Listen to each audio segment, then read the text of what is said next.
I guessed, and you're welcome to post whatever content to your website that will help draw attention to the items we'll send to auction.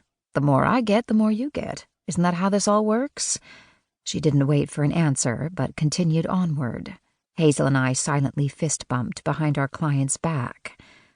After what seemed an eternity of leading us through the labyrinth of hallways and staircases, Mrs. Livingston stopped at an ancient wooden door, which she unlocked with a skeleton key. She wrestled with the doorknob a little before throwing it wide open. She gestured toward the stairs like a game show hostess who revealed a fabulous prize and beamed a smile. "It's all yours. There's a guest bathroom in the hall, and if you have any questions, I'll be in my study." "Thank you so much," I gushed and grabbed her hand with both of mine. I gave it a few pumps and continued. "This means so much to us." Mrs. Livingston delicately pulled her hand from mine and nodded.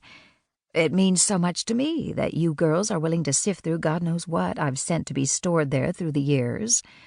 Every time I decorate, the new pieces arrive and the old ones go into the attic. Well, I won't keep you any longer." With a final reminder to tell her if we had any problems, she disappeared the opposite way we arrived. Hazel and I hurried up the narrow stairs as much as we dared, as they were not only steeper than the other stairways in the home, but they also lacked a railing. When we reached the top, it felt like we'd time-traveled into the past.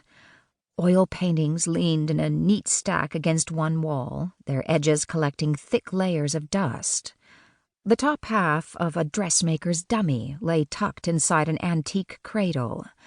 Dolls from a bygone era sat piled atop the form, the edges of their lace dresses tinted with yellow, and their porcelain faces split with hairline cracks. Luggage, hat boxes, old trunks, and wooden shipping crates collected in every nook and cranny, and I could not even begin to imagine what treasures they held. "Where in the world do we start?" I asked. A narrow path snaked around the items. Hazel fanned herself with the fingers of one hand and pointed to the far wall with the other. "First help me open that window. It's wicked stuffy in here." "Sounds good." On my way to the window, I passed an antique fan. This might help, too. "Oh, my grandma had one like this. Every summer when we visited her blueberry farm, Gavin and I would talk into it to make our voices sound like robots. Gotta love the lack of technology back then." Ignoring Hazel's reference to her brother, I unlatched the window and struggled to raise the bottom half. By the time it complied, beads of sweat had dripped from my forehead, and I welcomed the chill of the breeze coming through the 6-inch opening. "Good work." Hazel plugged the fan into an outlet on the wall beneath the window, and the blades whirred to life. "Be careful. These things are sharp, and the last thing we need is for someone to lose a finger." Chapter 2. With the fan in place, Hazel synced her iPad with my phone so we could collaborate with the use of inventory management software, which allowed us to share notes and photos in the cloud. "Okay, you start with those containers against the wall. I'm dying to see what's in this shipping crate." "Sounds good." I agreed and got right to work. In no time at all, I had dismantled the pile and was sorting and cataloging the contents. Fossils, rocks, and minerals filled a faded green hat box.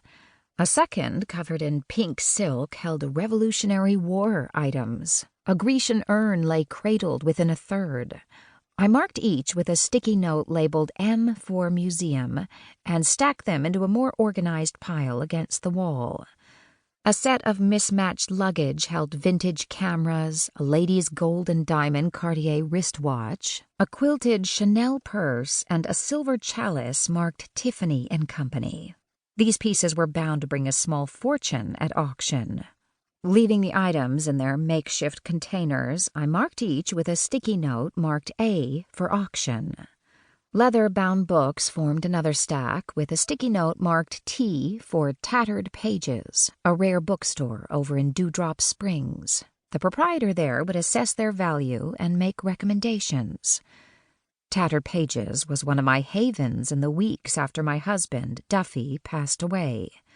I spent many mindless hours indulging in the coffee and sweets while pretending to read.